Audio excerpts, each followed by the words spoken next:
And let's lie on the back. So, as we move through the chakras, we are building a relationship. There are 7 main chakras, which most of you are aware of. And we did talk about that a couple of weeks ago. We sort of did the introduction. Last week, we really dropped into the root, into the lower body, into the earth element, into that sort of that reorganization of the structures and responsibilities and relationships that hold us to the planet, hold us to our family, hold us to survival. And the idea is that as we develop, once we've established, healthy roots, a strong container, healthy boundaries and structure, we have our survival needs cared for, we then move into the other chakra. So as you lie on the earth, so lying in reclining butterfly, so that can just be lying on the back with the arms overhead, soles of the feet together, or please make this as luxurious as you can today. Putting support under the thighs is particularly important. And also maybe lying back over something so you open the chest. This is the water element. So when you think about the water element, there needs to be a container for it, right? Like even the ocean, right? We have the ocean floor, we have the boundaries of the continents. The water is sort of contained within that as it flows. And so water is about flow and depth. So in the original development of the chakra system, the root chakra began to establish in utero, in the womb. So ideally, we had a healthy womb experience with the biological mother. We had a safe and relatively easy birth. We spent our first few months being cared for and developing appropriate attachment, being fed, sleeping, being nurtured. And so then as we start to move out into that first and second year of life, right, children are so emotional. They're so in touch with their feelings. They're so in touch with their sensations. And so taste is the sense of the second chakra, right? You think about how little kids put everything in their mouth, right? They start to put everything in their mouth. So they're learning what they like, what they don't like through taste. And so the water element, if we have that healthy container, we're able to hold that emotional, intuitive, sensual, sexual space and have it feel safe. And help us to drop deeper into our evolution. So once our survival's met, we start to move into the interest in arts and relationship and touch and beauty and the world. So if there is trauma or disconnect in the second chakra, which can be from just an unhealthy emotional development, any kind of sexual or physical trauma or abuse, and a lot of it even just has to do with feelings. So when children start to develop language for their feelings, they're often told it's wrong. So guilt is the shadow of this chakra, feeling bad about your feelings, right? Like someone be like, oh, don't feel that way. You shouldn't feel that way. Don't feel that way. Like it's not good to feel that way. So as we dive into this practice today, it's not just about the physical shapes. It's not just about being in the hips, the pelvis, the sacrum, the kidneys. It's also about honoring your feeling. And in yoga philosophy, we talk about kindness and honesty as sort of the two foundational principles as we develop a yoga relationship. And so being honest and kind in your own body is incredibly important.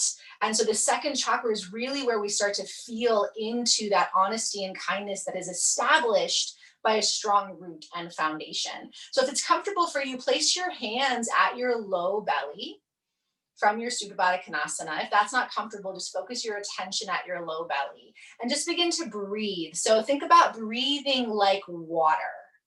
And obviously that seems a little bit like an oxymoron, right? Because we can't breathe in the water. That's like that whole human thing, right? We can't breathe under the water. But what does water breathe like? Think about your relationship to water. Is there a certain kind of water that really brings you home, that makes you feel safe? Is sitting at the ocean really nurturing for you? For some people, they're afraid of the ocean. And so for them, maybe it's like a beautiful shower or one of those like really cool pools or a lake or a stream or a pond?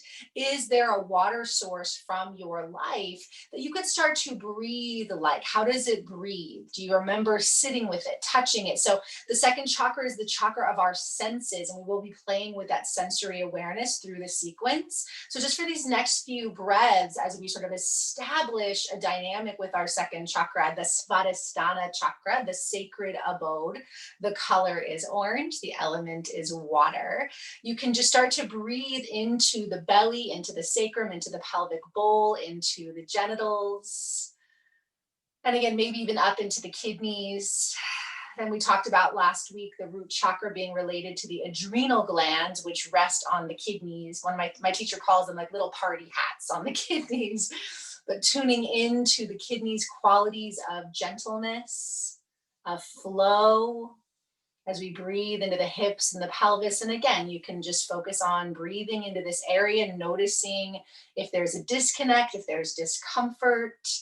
You can breathe in the image, again, of a water source that feels safe, that feels juicy, that feels like home to you. And maybe there's a few, depending on my mood. Sometimes it's the ocean, sometimes it's a waterfall at Yosemite. Sometimes it's just the rain when we get the rain in Southern California. Also just the color orange. The sound of the second chakra is vam. So if you're someone that works better with words rather than imagery, you can breathe in and out vam like waves. And this is the chakra of sensing and feeling. And while, it could be very easy to spend the entire hour talking about the psychology of the second chakra, and I highly recommend Anadea Judith's book. Oh my gosh, I can't think of it right now. I'll put it in the chat. But she goes very, very deep into the psychology of the second chakra. But for today, for our short time together, I just want us to really be in that sensing, feeling place. Again, continuing to build on that safe container to feel and trust and just help to restore the sacredness of the sacral chakra. Because for a lot of us, this is an area where there's a disconnect. So whatever breath, color, image you are cultivating by breathing into the second chakra, again, maybe hands on low belly, maybe just feeling into the sacrum and the kidneys as they rest on the earth. Go ahead and just take a deep breath in through the nose. Open mouth, let it completely go. And again, inhale, fill the belly, fill the low belly. Open mouth, exhale. And then do that one more time. Take a big, big breath in. Fill the low belly, fill the pelvis more than you think you can. Really breathe into the pelvis and low belly. And then open mouth, completely empty out. You can reach your arms up overhead, big stretch.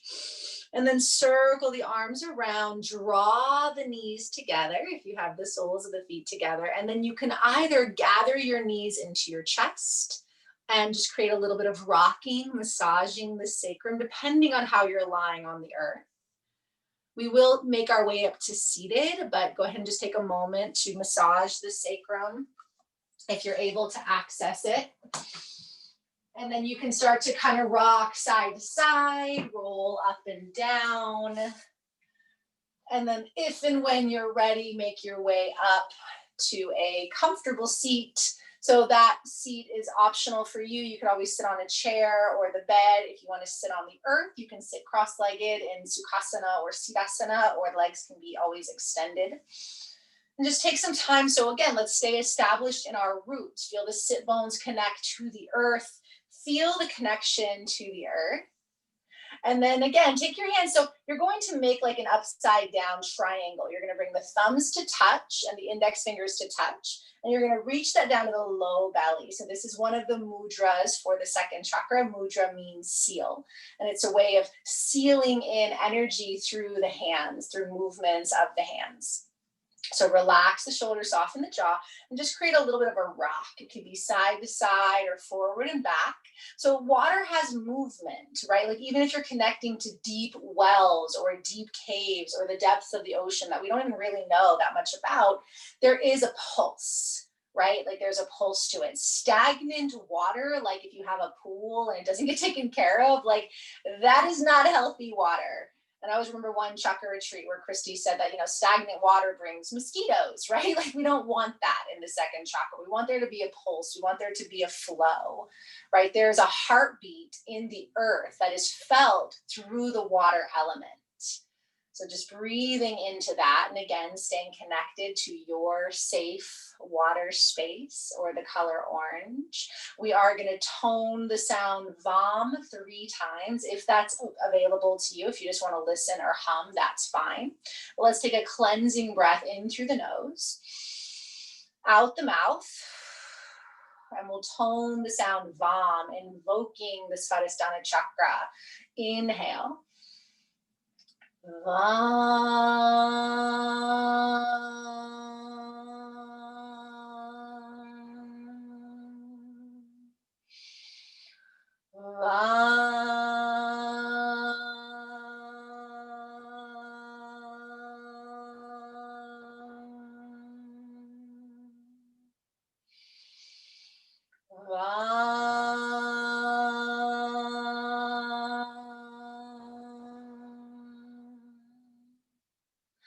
And as you feel into the vibration of the sound, just allow the rocking to start to shift into circles. You can keep your hands at the low belly, or you can release your hands to your knees or your shins.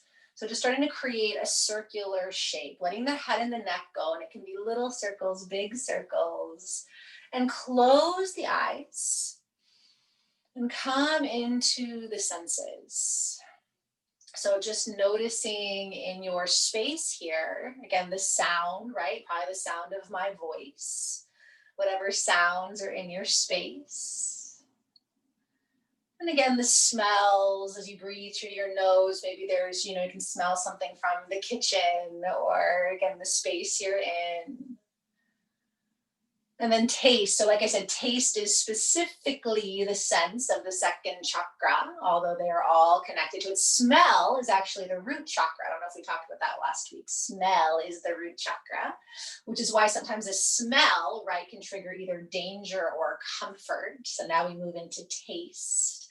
So maybe swallow, lick your lips, feel into taste. And then, of course, touch, right? Noticing the sensation of your hands on your body, your clothing, the temperature in the room. And then our sight. And so for this practice, we do want to connect a little bit more to that inner sight, inner vision, soft gaze. So allowing the other senses to wake up a little bit more. The second chakra is considered feminine, and this has nothing to do with gender identification. This is whether you identify as male, female, non-binary, we all have masculine and feminine elements and energies. It's an energetic reference. So the root chakra is considered masculine because it moves sort of down and out. And the second chakra draws in, and it sort of spirals us inward into intuition, sensuality, creativity, emotionality. And then we move that out through the third chakra. So it's feminine is the energy that moves inward. It's more receptive. It's more yin. Go ahead and reverse the direction in your circles. I know we're still circling. Circular movement is great to move into the right brain, which connects us to the creative, emotional, visionary part of the brain. Circular movement also supports the lymphatic system, which is the fluid system of the body. And it opens up low belly, back, chest, spine. So circular movement, always a great way to connect to the water element. And everything I'm offering are just tools, right? So you can connect to the second chakra by taste, consciously sitting and working with your food, what you're putting in your mouth. You can work with it, again, through hip openers, through the color orange, through talking about and working through your own psychology of your second chakra, your senses, your intuition. A lot of ways to work with this. But again, today we're just trying to sense and feel into sacrum, pelvis, kidneys, hips. Take a couple more breaths like this. So if you find yourself getting in the mind too much, again, just come back into your senses. Come back into breathing into low belly, visualizing that safe water space or the color orange, the sound of vom. And bring it to stillness, just long enough to switch the cross of the legs if you're cross-legged. Otherwise, just make sure your seat is still appropriate and has not shifted. And let's find a forward and back movement. So seated cat-cow. As you inhale, pull your chest open, open the throat, exhale, round back. So we're going to keep that fluidity moving for the first part of the practice, and then we'll move into some holds of some shapes. So I can offer certain postures, certain movements, but this is also the chakra of intuition and emotion. So whatever feels appropriate. Sometimes when we do a pose, it doesn't feel right for us, or the body intuitively is craving something different. And sometimes, the group practice actually connects us to that. Like sometimes I have no idea what I want to do in my practice. So I'll put on a class with one of my teachers, and then I might not do anything the teacher says, but I kind of needed that container to connect to my intuition, right? I needed someone else to sort of start my body moving for me to be like, oh, no, this is how I need to move.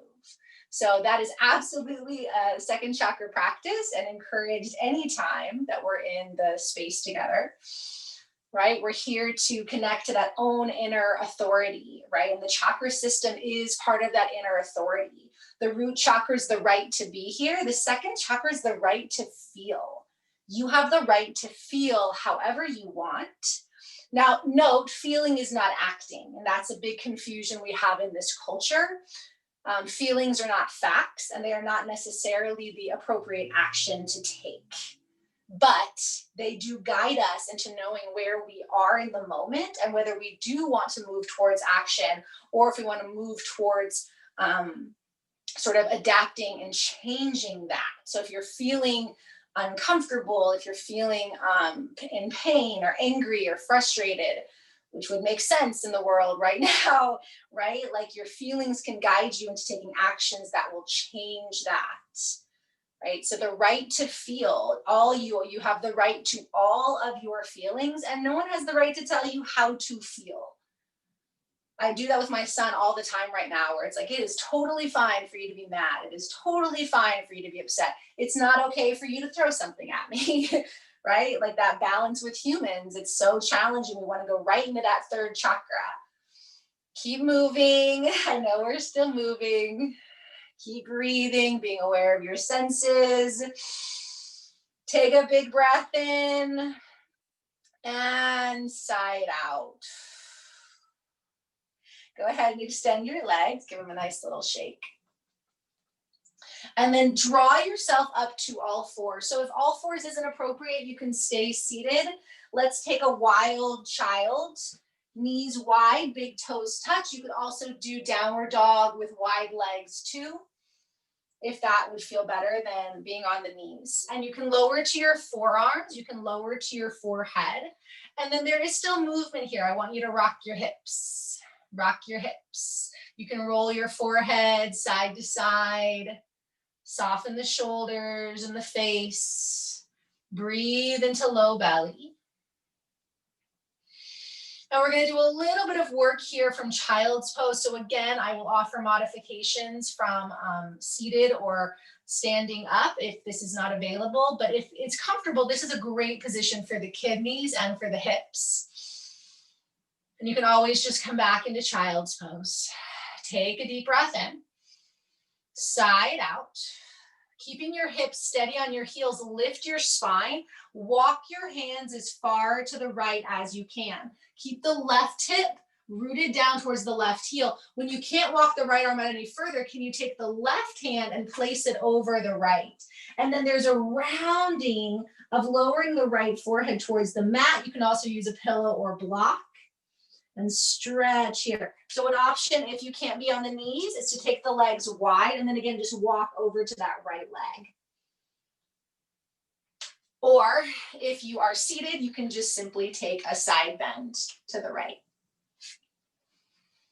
Otherwise, still breathing into our balasana as we open the side body. So again, accessing the kidneys here, filling back body, breathing into the hips, sacrum, still feeling connected to the earth. Take a deep breath in, side out. Walk the left hand forward and then take the right arm and weave it under the left, lowering to the right ear, or again, pillow or block, adding a twist here. This is a great kidney twist. Draw the hips back, open the chest. So right ear to the mat or to a block. Again, if you are standing, you could take the left hand forward, right hand grabs for the outer left thigh. Or if you're seated, just go ahead and twist to the left, right hand to left knee. Otherwise, breathing here. Keep filling the back body, drawing the hips back to the heels. Soften the jaw, no tension in the neck. Take a big breath in. Exhale, release, unwind back to your child's pose for a moment. Rock the hips, roll the forehead, or again, take any other neutral shape that feels appropriate. Deep breath in. Exhale, walk it over to the left, or again, whatever modification you're working with. Press the hips back, especially that right hip back towards the right heel. Maybe right hand can plant over the left. Round through the spine here, so opening up that right side body in whatever way is appropriate for you. Soften the jaw, push the tops of the feet down. And you can always, one side might be different than the other. So if you need to come to stand here or do a seated side bend, take another big breath. Exhale, let it go. Right hand comes forward, left arm weaves under, coming into that second side of the twist. So it is ideal to bring the left ear to the mat, to a block, to a pillow, or again, just sit up and do a seated twist or the standing twist. So opening the chest, opening the kidneys, pushing the hips back. Soften the jaw, draw the belly in. Inhale, big breath out. Slowly unwind, this time shifting up to all fours, coming back into circles. So you can do seated circles. You could even do circles in downward dog. Again, for a lot of you, I know that the knees are not comfortable. That's just going to be a little more challenging. So the seated circles are fine. Again, you can do lots and lots of those. When we're on all fours, we get to access a little bit more space, right? But only if that's appropriate. So checking into the honesty and kindness of this part of the body, noticing what you're feeling. If you are in tabletop, spread the fingers, press down through the hands, draw the belly in. And again, these can be little circles. You can just be circling your hips, or big circles where you're feeling into the entire spine. And again, maybe just close the eyes and go into that feeling state, right? Like, what does it feel like? And it doesn't mean it's going to feel good. You might be like, I feel silly. I feel weird, right? Like, whatever you're feeling, because you have a right to that. And the practice should be a safe space to feel what we need to feel. And we can work it out here too. We can work out those emotions, our responses, help to process any guilt of any form that comes up around our feelings, help to reestablish that flow with our own emotional intelligence. Go ahead and reverse the direction. And emotional intelligence is a whole thing. And we really should have been taught that in schools. Emotional intelligence, empathy, right? Honoring our feelings. Daniel Coleman has some wonderful work around emotional intelligence. And so again, the second chakra was established in our first, couple years of life, but we can always come back to this chakra, especially if you do experience upheaval in your relationships, in your sexuality, in your creativity, in your emotional relationships and dynamics. So again, making sure we've gone both ways. Soften the jaw and just kind of keep that movement, stay connected to the hips. And again, the movement can transform. So transformation, transmutation, those are all water qualities. Water is cleansing, water is healing. It can also be overwhelming, right? So we know about tidal waves. We know about hurricanes, right? We know about those things. Water, just like any element, if it's too much, it can be destructive, right? So healthy balance. Yoga is always about healthy balance of the elements within our body, within our principles, philosophies, and relationships. Good. Start to bring it towards stillness. Find that cat-cow movement. So front and back, and this can even be a bigger movement. You could push back to child's pose and then come up into your cow and then round through cat. Or again, stay seated. So these seed movements help us to establish almost sort of a ritual sense in the practice. Focused on the feelings, nothing to see, nowhere to go. Moving, breathing, flowing, and again, it can evolve, it can change.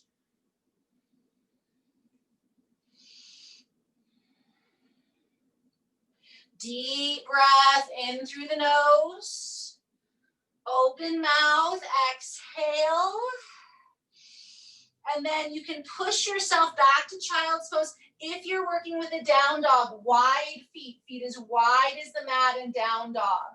You could also take an uttanasana with feet wide, walk the hands forward, and then just rock your hips. So again, in child's pose, in down dog, in an uttanasana variation, rock the hips. Just find that rocking. Soften the face, soften the jaw.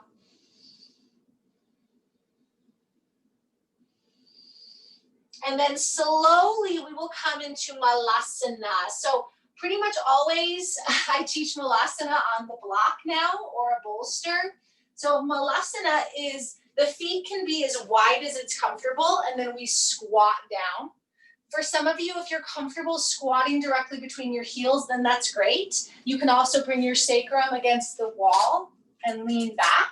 What I tend to do, and a lot of us tend to do, is to take a block or pillows and put that underneath the sits bones, arms inside. If any of that is still too much, sit on your butt, knees wide, arms inside here. Always a modification, okay? Always, always. If you're not sure, please ask. And even if it's a slightly different shape, it'll still have the same function, right? So function over form. But we're gonna rock. We're gonna look at a little pulse.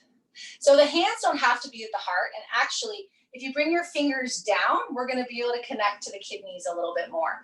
But just be mindful if you bring the hands down that you're not bringing your shoulders into the ears. Press down through the four corners of the feet, so let's not lose our root chakra, right? Stay connected to earth. And that's one of the things too, when we start looking at the chakras as individual areas, sometimes we're like, oh yeah, all my problems are in my second chakra, right? All my problems are sex and emotion and creativity, right? But sometimes that's because the root chakra wasn't established, or because the heart chakra, right? So just because we have one chakra that we either love the most or, we don't like the most, that doesn't mean that that's the area of focus. They are a system. And systems are very important. That's how we get to, clarity through the system, not looking at symptom. So just feeling into this chakra, you can close your eyes. Breathe into the kidneys. Breathe into your pelvis, sacrum, genitals. Maybe reconnect back to orange or water landscape. Breathing in and out, Vam. Shake out your head a little bit, soften your jaw. Press the feet down. Now, if you need to come out of this pose at any point, you're welcome to come into an uttanasana or a downward dog. Otherwise, we're going to be here a little bit longer. And if if you really just feel like you want to hold and drop into that deeper experience, then again, listen to that. But a lot of times with water, it's nice to have just a little pulse. And that will keep us feeling. It's funny, so another one of my favorite practices for second chakra, this connects to a lot of things. So the root chakra is our relationship to family, to ancestry, to planet. The second chakra is the intimacy. So it's the one-on-one. It doesn't have to be a sexual relationship, but it is the intimate one-on-one relationship. So that's why, right, like this can be such a challenging area, is that maybe we're okay, right, like with the bigger planetary sort of dynamic, right? But then when we're on that one-on-one, expressing our emotions, relating sensually, and sensually, again, that means you're sharing food, right? Sharing food is a sensual experience because taste is that connection. Right, so nonviolent communication, Marshall Rosenberg, that's right, I'll have to double check. But that was a great one because I like to think my way through my feelings. Like I still be like, I think I feel, right? Like I think I feel sad about that, right? Like I like to think my feelings. And there's this whole there are all these pages in nonviolent communication that's like words that are actually feeling words and like words that are not, like fine, not actually a feeling. Sometimes it's used as an acronym, which is a little bit more correct. But like fine, okay, those aren't really feelings. So it can be really interesting. And it also helps us listen to each other and talk to each other about our feelings. And that comes up again in the fifth chakra. Take another big breath in. I know you're still in squat. Open mouth, exhale.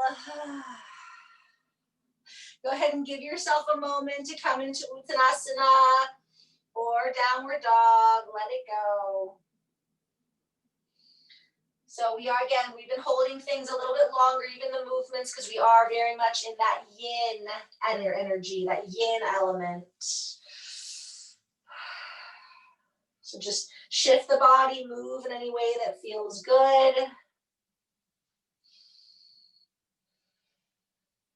And then we're going to open up into a wide leg forward fold. So if you need a shift on the mat to make that happen, go ahead and do that. Toes face forward. So feet can be as wide as you want. Oftentimes we'll suggest if you stretch out your arms, the wrists and ankles roughly line up, but again, it depends on the body. Hands can be at the hips, knees are soft, toes are forward. And you can just start to bow forward. If you want to add the chest expansion, you can clasp the hands or rest the knuckles at the sacrum and fold. Or just allow the hands to settle. Now, the movement here is you bend the right knee as you extend left leg, and then bend the opposite, so skandasana. The hips draw back. And that can just be a little bit of a bend or a lot of a bend. You can put your hands on, so if you're near a bed or a chair, you can always take the hands up there or place them on a blanket or prop. If you want a little more, you can walk the hands with you. And at any point, just hold. Four corners of the feet are still rooted into the earth. Again, not losing that Muladhara as we dive deeper into Swadhisthana. Keep sitting your hips back. Soften your jaw.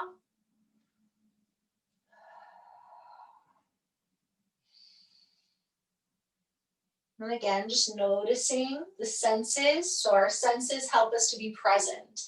That's actually a really important tool when we're in a challenging situation. If we feel ourselves getting really upset, really emotional, like connect to your senses. What are you smelling? What are you tasting? What sounds are around? What does your skin feel like? What's touching you? The senses are really one of the most powerful tools for me to be in my feeling state rather than my thinking state. So like I said, I like to be in my thinking state. So feeling, what do I smell? What do I taste? What's touching my skin? Keep breathing. And again, you can always pause if you need to and just kind of shake out the head here. Otherwise, keep that movement going.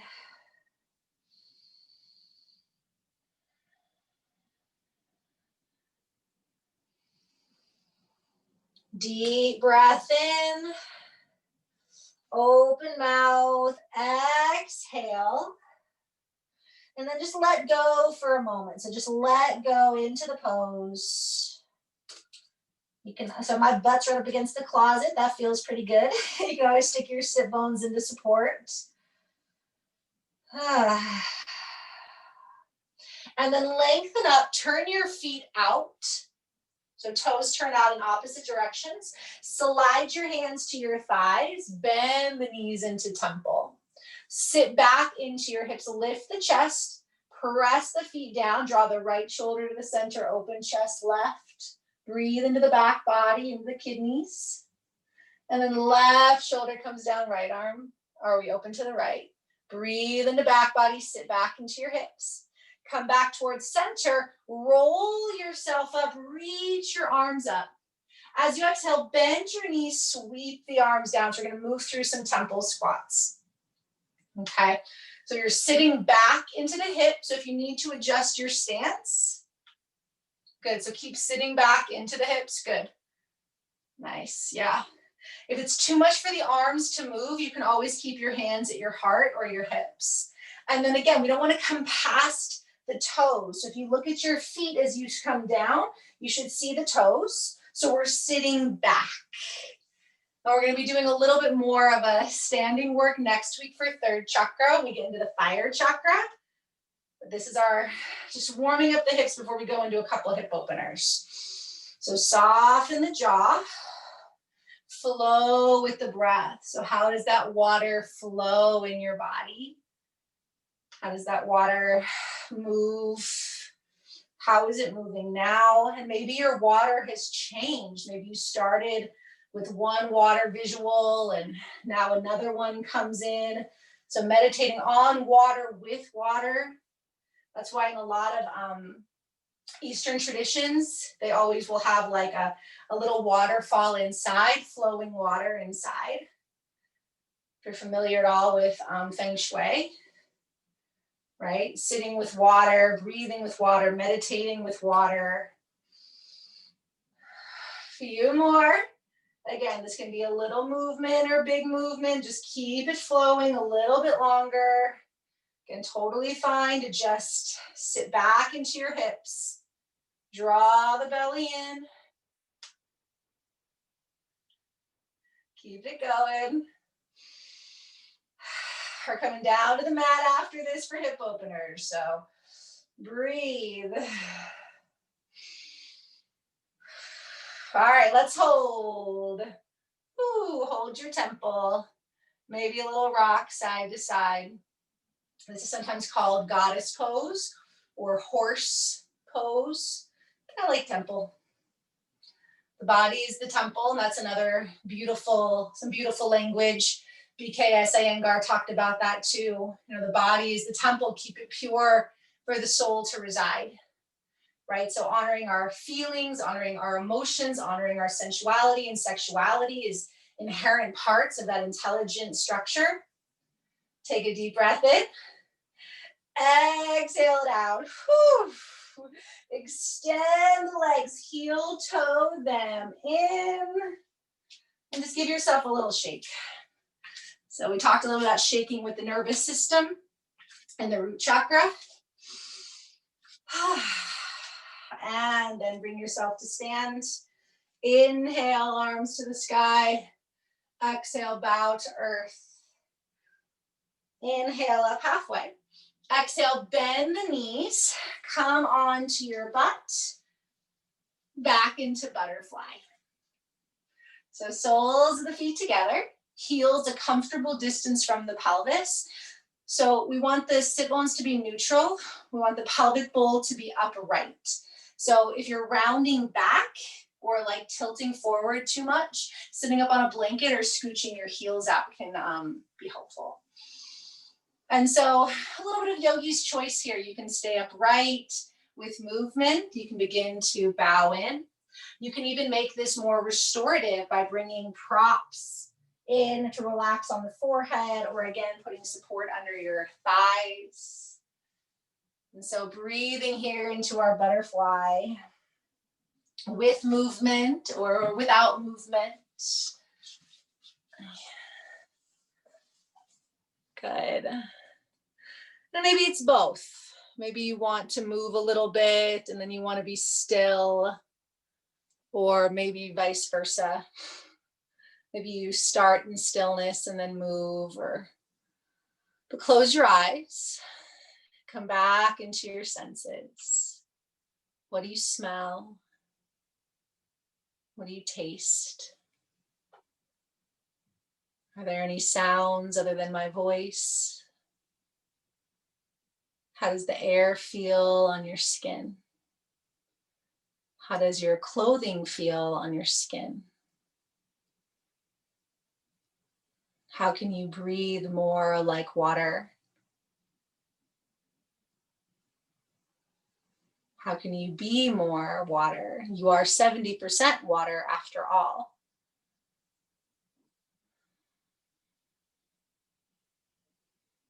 Where in your body is that water element needed? Again, the kidneys, the pelvis. Where else in the body do we offer fluidity?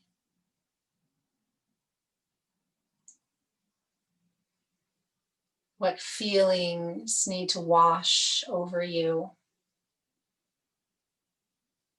The way we feel after a good sweat, a good cry, a dip in the ocean.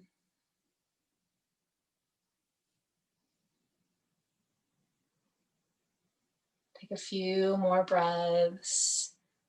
Breathe into back body. Breathe into low belly. Feel the buzzing of Vam through your system.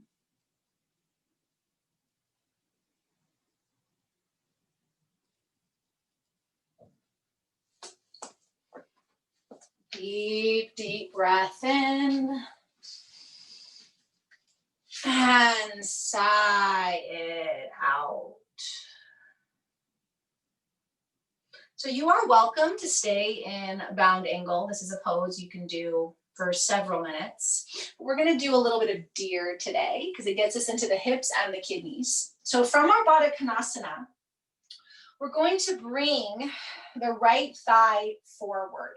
So the right thigh is parallel to the top edge of the mat. And then we bend the left leg behind it. So I'll show it from the other view too. But your right foot is resting on your left thigh with the left heel drawing in towards the left hip. The right hip is down. So if you need to sit up on something, the left hip may be up. So a lot of times we come forward towards the right leg in restorative, but I want you to face the right shin. And again, I'll turn in a second. And you're going to lengthen up and then you're going to start to walk forward. So you're folding towards the right shin. So the left hip stays down. The right hip stays down, excuse me. The left hip might lift. And you can stack blocks under your forearms or under your head. And then again here, you can rock. And I'll turn my body this way if you want to see it from this direction. So right shin forward, left heel hugging into left hip, right sit bone down, spine lifted, walking towards right shin. So again, really accessing the back body, the kidneys, and then we're getting into that right hip. Now, any of those of you who are not feeling a lot here, or if you are craving a stronger pose, you could do one-legged pigeon, but I'm not going to teach that today. So that would be up to your practice because deer is a very gentle way into the water element, into the kidneys in Chinese medicine and into the hips in the tantric lineage. So relaxing, rocking, breathing. Again, at any point, you're welcome to come into back into Baddha Konasana. Or like I said, if you're craving that bigger hip opener, then you can slide left leg back for single pigeon. But otherwise, we're going to take several breaths here with support, without support. Coming back into the senses. Close your eyes, nothing to see. Nothing here that we need to do. Just feeling, sensing, breathing. Keep that space through the back body. So kind of just under your last ribs, the size of your fist. These are the kidneys in there. The adrenals resting on the top. And so breathing into the gentleness of your hips, kidneys. And our feelings are not always gentle. You know, we do get overwhelmed by those feelings of grief and rage and sometimes love, right? Sometimes like when we really love something or become overwhelmed with it. And that's where that safe attachment in the root chakra is so important. So that when we feel emotional, we know how to kind of ground into it. We know how to receive support. And so your body can offer you that. Even if for whatever reason, family of origin or community was not able to support the development of these areas, you can here as a consensual adult. You can really allow the safe, sacred space of your emotions, of your intuition, of your creativity, of your sensuality, of your sexuality.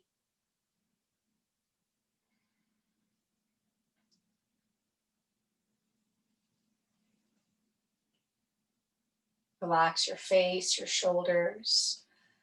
Again, swallow. And there is, like I said, the fifth chakra and the second chakra have a very interesting relationship because the fifth chakra is where we express, right? Like when you want to have that conversation with your partner or your family or whoever that is, right? Like when we get locked up, like we're having a feeling, but we don't know how to express it. So we'll talk more about that in our fifth chakra practice, but that's why it's good to swallow, relax the jaw. The jaw actually protects the hips. So when we start to open the hips, the jaw tightens up. So it like protects that sensitive, sensual, emotional space. So here, right, like the idea is that we're safe to feel. We have a right to feel. So relax your jaw, your mouth. Take 3 more deep breaths in your deer or whatever hip opener you're in. See if you can relax a little bit more into it. Breathe into the back body.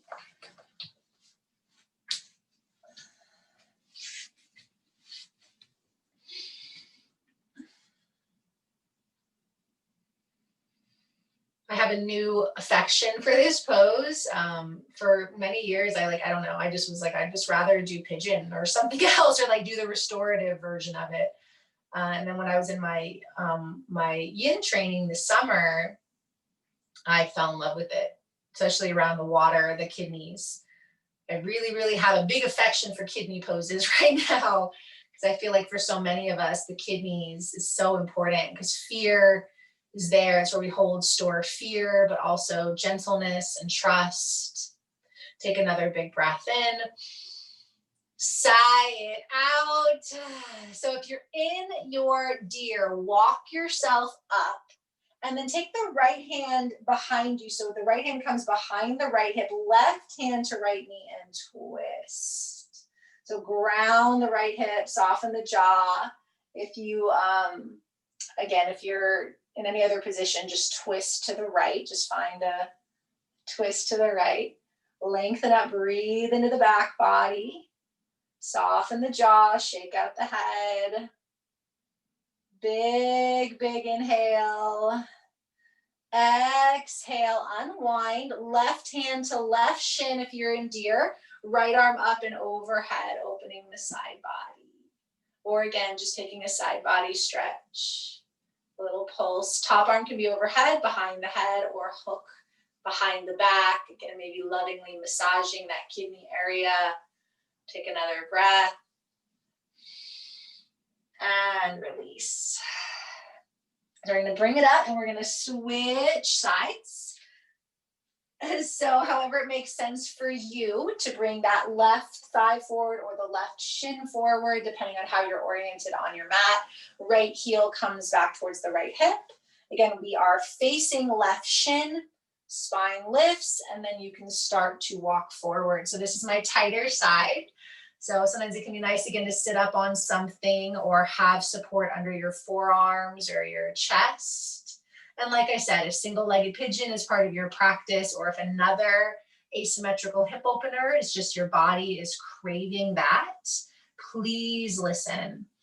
If you are in deer, again, we're breathing into left hip. We are breathing into kidneys, back body. Stay soft through your heart. Again, once you are acclimated to this side, maybe you bring in movement. Maybe you check back in with your senses. Maybe you feel that buzzing of Vam as you settle into your hips. Relax your face. Good.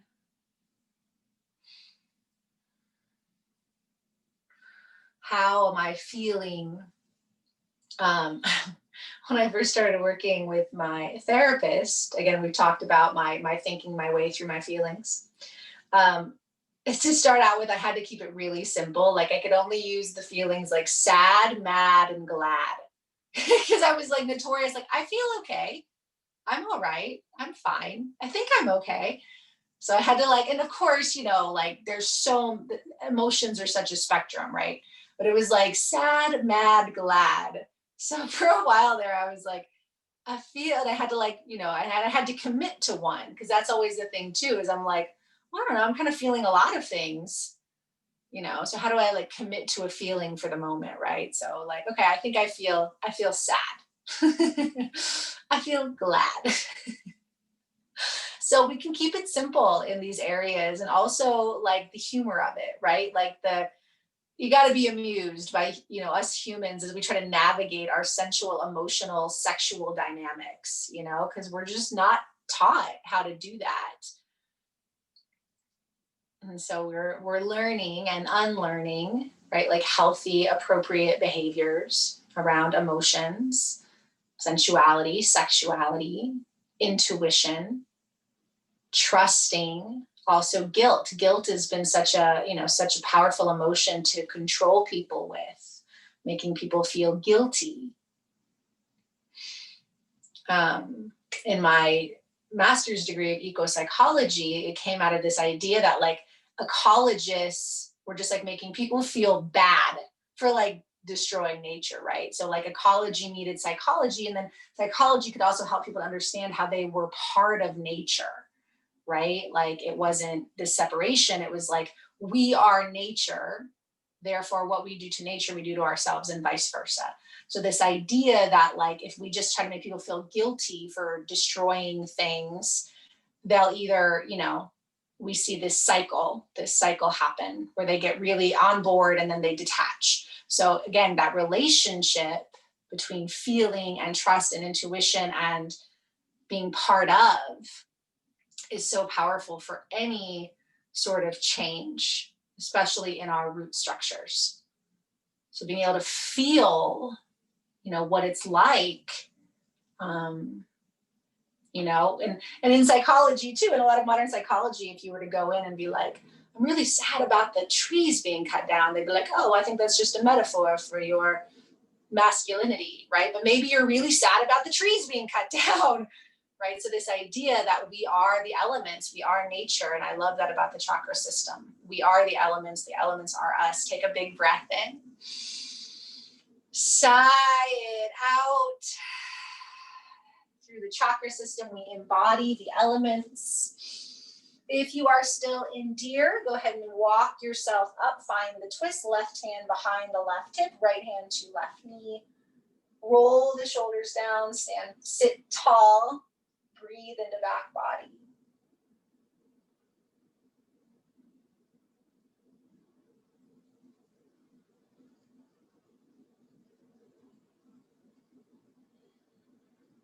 Big breath in. And sigh it out. Unwind, right hand to right shin, left arm up and overhead, or behind the head, or behind the back. Open the chest, soften the jaw.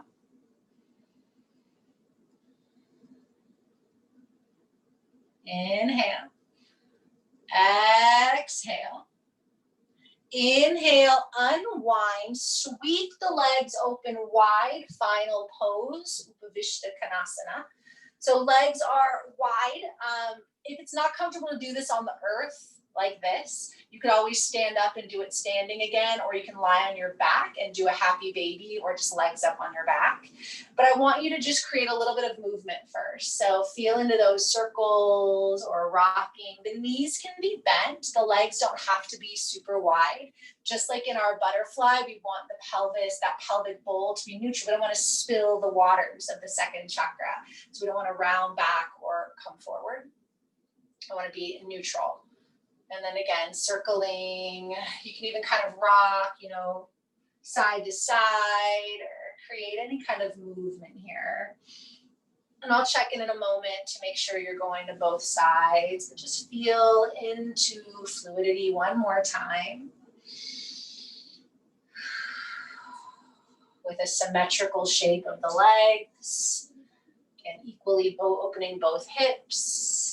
And again, go the other way if you're doing anything circular. And I just notice if there's any sounds or senses that are arising here. And then you can keep the movement, keep the pulse, keep the rock, or if you'd like, just bow forwards. We'll get excellent orientation for the kidney meridian, opening through the hips as well as the legs. Again, not rounding shoulders up and towards the ears, draw them down. Heart moves towards earth, jaw soft. And just take some of the more slow, deep breaths here.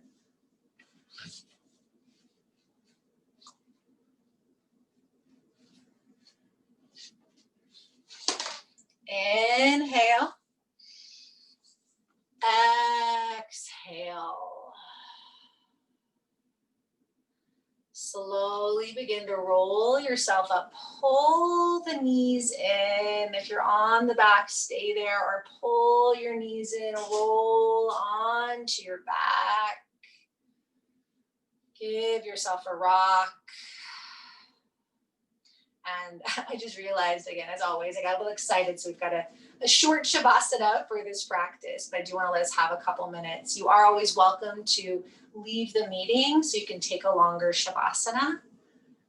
But you can just, again, lie on the earth with the soles of the feet together. You can take your legs up the wall or up the chair to just get a little inversion, a little bit of fluid reversal.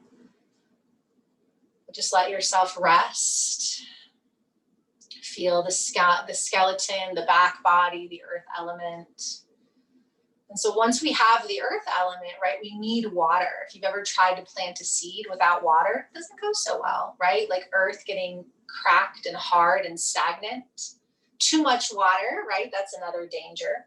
So yoga, again, that's sattvic dynamic, honesty, kindness, presence, discerning. We want the right amount of earth and the right amount of water. So we feel strong, we feel supported, we feel safe. We can feel sensual and emotional and creative. And then we continue to draw these energies and elements up into the higher chakra system. But for now, imagine yourself floating in the water source of your favorite. Floating safely on the ocean, maybe even one of those saltwater deprivation tanks. That's been on my list for a while to try. In a bathtub, in a pool. Just let yourself float, trusting the water element to wash away any outdated emotional structures. You have a right to feel. You have a right to your feelings. You have a right to your sensuality or sexuality, your emotionality. Let those waters wash over you, restoring the sacredness of your swadhisthana chakra, letting everything else go.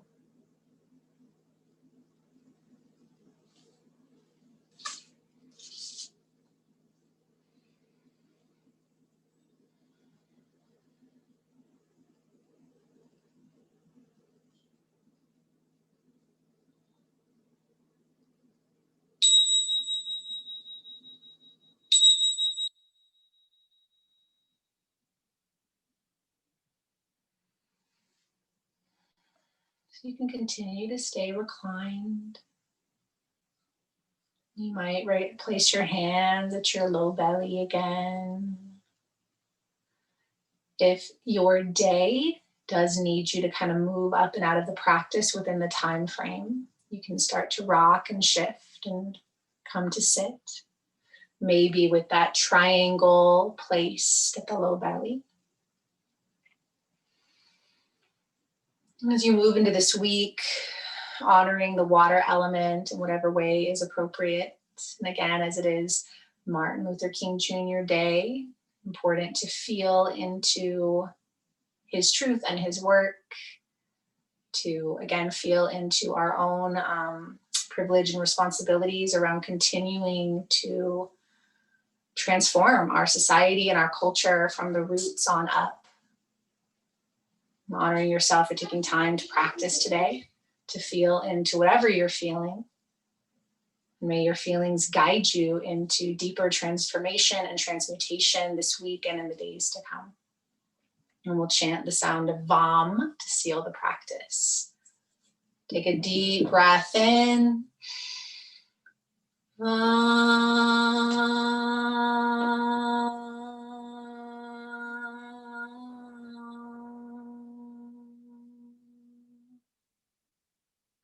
Om Swadhisthana Swaha. We surrender to the sweetness of the sacred abode. Thank you for practicing.